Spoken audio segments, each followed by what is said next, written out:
Halo semuanya, selamat siang. Assalamualaikum warahmatullahi wabarakatuh. Anak kelas 12 yang ganteng, yang cantik, tolong diperhatikan. Materi ini adalah materi terakhir yang akan keluar di UAS atau PAS. Mohon diperhatikan dari sekarang. Jadi ini masih masuk demokrasi terpimpin. Jadi materi UAS dari awal, kisi-kisinya, dari ancaman disintegrasi bangsa, tulis disintegrasi bangsa, terus macam-macam perundingannya itu yang perundingan Hoge Value, Linggarjati sampai KMB.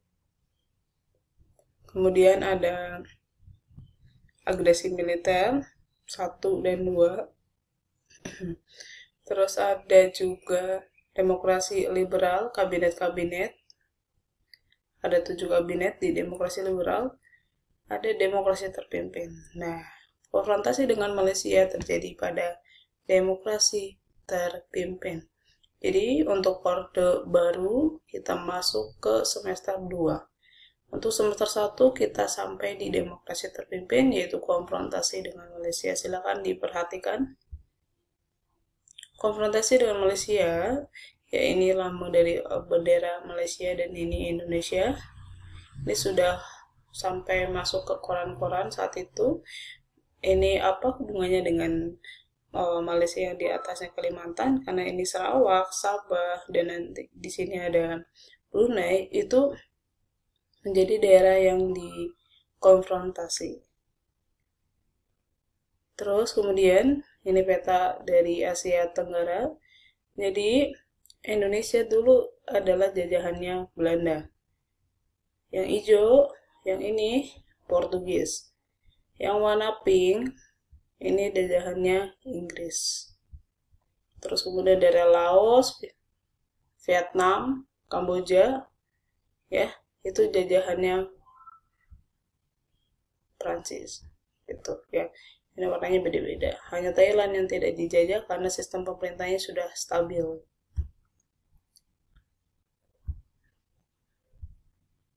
Latar belakang konfrontasi dengan Malaysia, jadi memang di tahun 61 nih ya. Jadi Kalimantan itu udah bagi jadi 4 administrasi. Kalimantan yang salah satu provinsi di Indonesia terletak di selatan Kalimantan. Selatan tuh bagaimana sih? Yang ini. Ini kan bagian selatan nih. Ini Indonesia.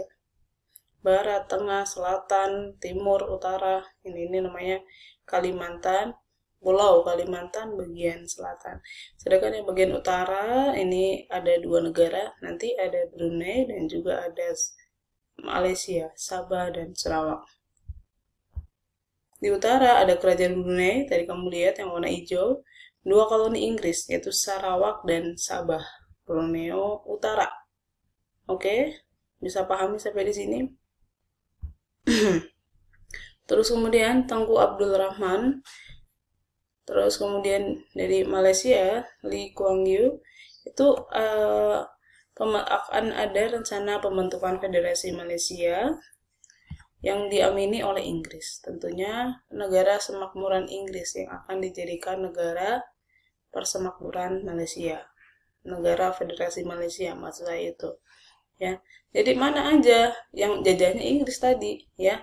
Sabah, Sarawak, bahkan Brunei dulu di bawah naungan Inggris.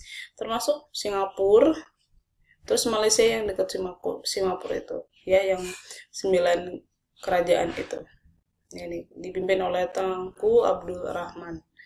Tapi hal ini rencana Inggris tahun 1961 dan rencana dari tokoh-tokoh dari Malaysia itu ditentang oleh Filipina dan Indonesia. Jadi yang menentang itu bukan cuma kita, tapi Filipina. Kenapa gitu ya? Ini latar belakangnya ya. Rencana pembentukan Federasi Malaysia oleh Inggris, tanah Melayu itu berarti yang sama Singapura gitu. Sarawak, Sabah, Sarawak dan Brunei ini yang tadinya akan menjadi Malaysia. Sama satu lagi harusnya ada Singapura. Tapi Singapura dan Brunei menolak gitu. Indonesia menentang ini karena dianggap membahayakan revolusi Indonesia yang belum selesai. Kenapa dikatakan belum selesai? Lihat, ini tahun 61.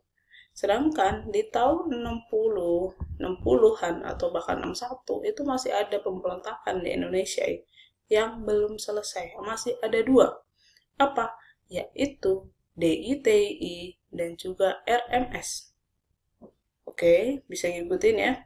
Jadi dikatakan revolusi Indonesia belum selesai karena masih ada ancaman disintegrasi di berbagai daerah di Indonesia gitu, terutama NII atau DITI dan juga RMS. Selain karena masalah membahayakan revolusi Indonesia, hal ini ya proyek dianggap sebagai proyek neokolim ya, neokolonialisme dan imperialisme tambahkan nanti. Jadi neokolim, neo itu kan baru ya, kolonialisme baru dan imperialisme baru Inggris. Ini menurut Soekarno. Jadi anggapan Soekarno itu adalah Inggris mencari keuntungan dari adanya Federasi Malaysia. Karena ini, Inggris tidak hanya melakukan dekolonisasi secara cuma-cuma. Tidak hanya melakukan dekolonialisasi atau memberikan kemerdekaan secara cuma-cuma. Tapi Inggris itu masih mencari keterkaitan antara Inggris dengan Malaysia. Caranya apa? Dibuatlah federasi. Pemimpin tertinggi siapa? Ratu. Ratu siapa? Ratu Elizabeth. Gitu, ya. Oleh karena itu, pembentukan Federasi Malaysia itu harus dicegah. Oke, jadi ada 2 sebab di sini. Kenapa Soekarno menantang Indonesia, tentu utama Soekarno ya. Itu dianggap membahayakan revolusi Indonesia dan juga merupakan proyek nekolim. Gitu, ya. Sedangkan di era 61-an atau 60-an, negara-negara barat itu rata-rata sudah melakukan dekolonialisasi atau melepaskan tanah jajahan. Ya, terutama ini ya yang dilakukan oleh Inggris. Beberapa klaim atas upaya federasi gitu ya. Yang pertama, kan kita mengklaim ya, fakta berupa adanya perjuangan rakyat Kalimantan Utara yang dipimpin oleh Azhari yang dilumpuhkan Inggris. Yang kedua, klaim Filipina bahwa wilayah Sabah itu adalah bekas kerajaan Sulu yang disewakan kepada Inggris dan harus dikembalikan kepada Filipina. Sulu itu Filipina. Gitu, ya. Kan Filipina kamu bisa lihat ya, Filipina itu adalah daerah kepulauan sama seperti kita. Jadi ada kerajaan Filipina ya, yang masih satu rumpun, itu Sabah. Dulu namanya kerajaan Sulu.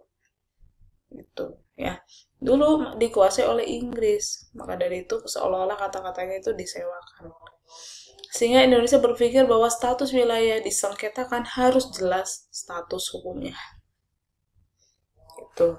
Sedangkan Filipina bukan daerah jajahan Inggris, daerah kekuasaan Inggris itu ya Sabah gitu.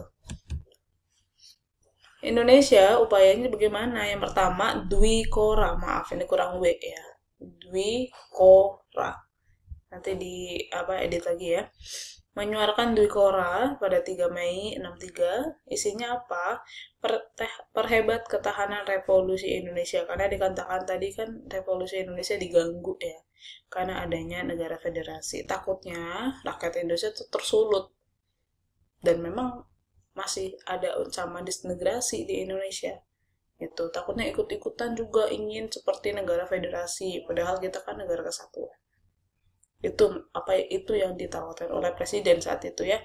Bantu perjuangan revolusioner rakyat Malaya, Singapura, Sabah, Sarawak, dan Brunei. Ini yang tadinya mau jadi negara Malaysia ini, tapi yang Singapura itu menolak sama Brunei untuk membubarkan negara boneka Malaysia. Kenapa dinamakan boneka?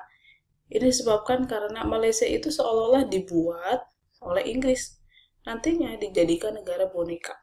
Itu ya. Terus Dwikora ditindaklanjuti dengan menggelar operasi militer bersandi operasi siaga. Jadi operasi militernya upaya untuk menyelamatkan Malaya, Singapura, Sabah, Sarawak itu namanya operasi siaga. Gitu ya. Jadi kelanjutan dari Dwikora. Nantinya operasi siaga itu ngapain? Pasukan dari TNI ya itu berusaha masuk ke daerah Sabah, Sarawak, Malaya, sama Brunei. Jadi dari Kalimantan ke atas itu, gitu masuk ke sana. Tuh, jadi kata di sini tujuannya tuh apa? Ya ini, ya membantu perjuangan revolusioner rakyat Malaya. Tentunya di sana juga dihadang oleh pasukan Malaya dan siapa? Inggris. Jadi berantem di situ, berantem ya, berperang di situ, ya. Demonstrasi di Jakarta terhadap kedutaan Malaysia ini masyarakat Indonesia nih, itu masyarakat Indonesia yang pro terhadap pendapat Soekarno untuk menghentikan upaya Inggris membuat negara Malaysia. Dan Inggris ya, jadi nggak cuma duta besar Malaysia, juga di ini juga Inggrisnya ya, kedutaan Inggris. Dan kemudian dibalas lagi oleh orang-orang Malaysia yang di Kuala Lumpur. Mereka demo di kedutaan besar RI. Dampaknya apa? Dicopot. Itu kedutaan besar Malaysia dan Inggris di Indonesia, begitu pula di RI di Malaysia. 17 September 63, hubungan diplomatik dengan Kuala Lumpur oleh RI diputuskan dan mulailah permusuhan antara RI dengan Malaysia. Gitu ya. Jadi kita yang awal mulanya memutuskan hubungan. Pada sidang umum PBB tahun 60, Presiden Soekarno itu berpidato membangun dunia kembali, yang isinya itu tentang kemungkinan RI bakal keluar dari PBB jika Malaysia masuk menjadi anggota Dewan Keamanan PBB. Di PBB itu ada memiliki dewan-dewan ya. Kalau Dewan Keamanan itu kita sebut kayak Menteri Pertahanan gitu. Dan ternyata ya, di tanggal 7 Januari 65, benar, Malaysia itu diterima menjadi Dewan Keamanan. Tidak tetap, walaupun tidak tetap ya. Maka sejak itu kita mau gak mau harus keluar dari PBB. Jadi baru ini ya, kita masuk PBB itu tahun 50, 15 tahun kemudian kita keluar. Gitu, gara-gara konfrontasi dengan Malaysia. Dampaknya luar biasa gitu ya.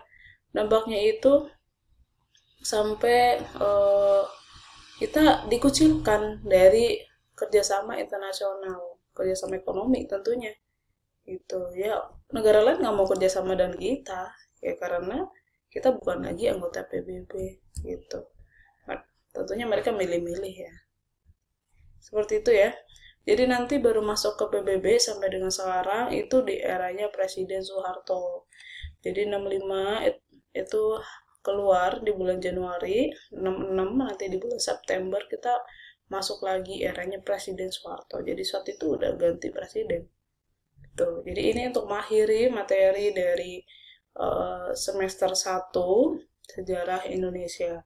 Silakan dipelajari tadi kisi-kisi dari awal ya, sudah saya sebutkan, tinggal ditulis. Nah, ini latihan soalnya, latar belakang konfrontasi Indonesia dan Malaysia. Kenapa bisa bermasalah atau berkonflik dengan Malaysia gitu ya, di depan juga ada. Oke. Thank you anak-anak sudah mengikuti ya. Silakan dikerjakan soalnya terus kemudian dikumpulkan. Selamat siang.